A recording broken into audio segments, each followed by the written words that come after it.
This is the Fiat 500. It's the latest car trying to convince Americans that small cars can be interesting, frugal, and fun. Of course, it's following the lead of BMW's Mini. We needed to bring a third car, so we brought this, the Honda CR-Z. I really like chucking this car around. But the big compromise here is it's got soft suspension. So when you chuck it into a corner, it's vague. This is the first generation of BMW's Mini Cooper. This is the car that proved that Americans can actually buy and enjoy small cars. Now the reason we threw this car into the mix is because it best suited the comparison against the Honda CR-Z and the Fiat 500. The second generation is more of a refinement of this first one. It didn't grow in width and height, but it became a little bit longer. In fact, the wheelbase didn't even change. And from the beginning, it was very concerned with kind of a retro chic styling. It's just designed to be a fun car.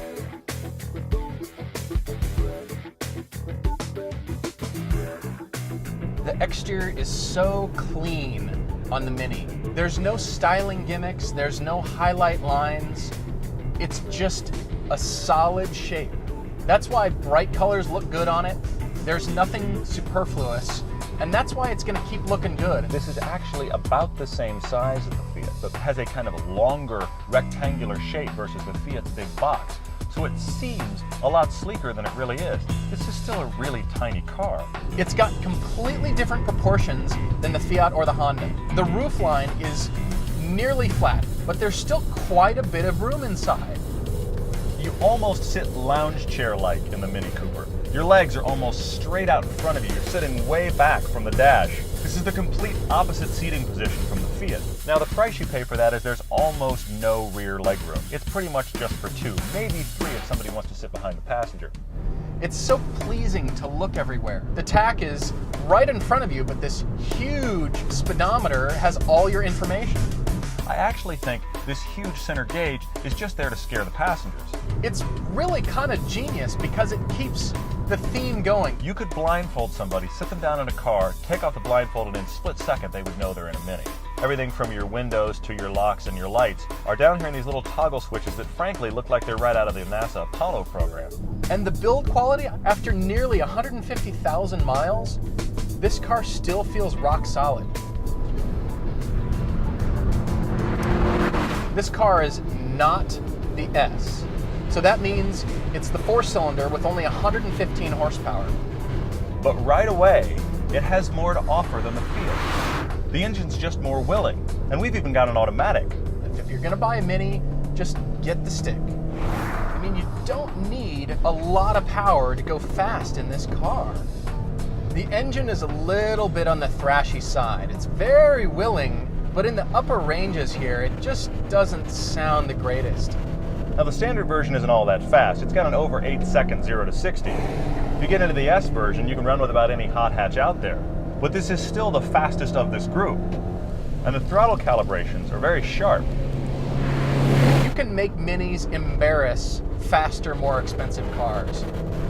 It's because the platform is so good to begin with. Of course, BMW has always hated front-wheel drive. You can tell that this Mini comes from a company very concerned with handling feel.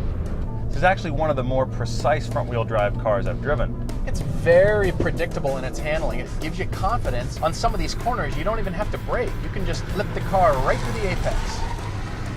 Because the Mini has this low center of gravity, you don't really feel like you have to accommodate a weight shift, which means it's not going to surprise you midway through the corner. The Mini is far sharper and more involving than the other two cars. There's a tactile sense here. You can make tiny little exact driver corrections in the Mini that the other two cars just filter out. And I really like this heavy steering feel. It doesn't feel overboosted. It's just a nice weight, so it's consistent through the corner. The Fiat is an awful lot of work to hustle down a canyon road, and the Mini is just fun.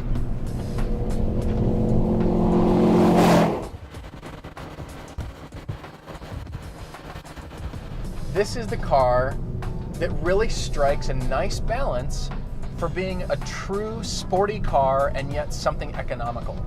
You can push the Mini with confidence. You can actually throw it down a canyon road, keep keep up with a lot of things, and it is at the end of the day an economical little cute car.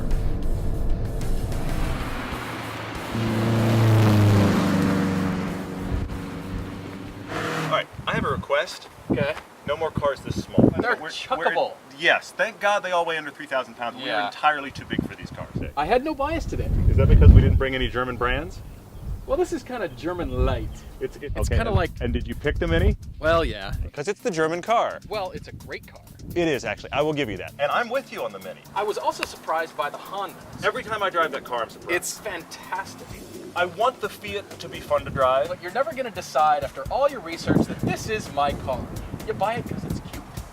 Exactly. And the cute driver is typically not the enthusiast driver. If you like cute commuter car, then fine, great. And in fact, get it in yellow, put a daisy on it. I don't know, but cute's all it's got going for it. Yuck. The Mini is the best driver's car. The Mini's number one for me too, and the Honda's number two. The big news flash here is the first time ever on Everyday Driver, we This is agree. strange. That's kind of scary.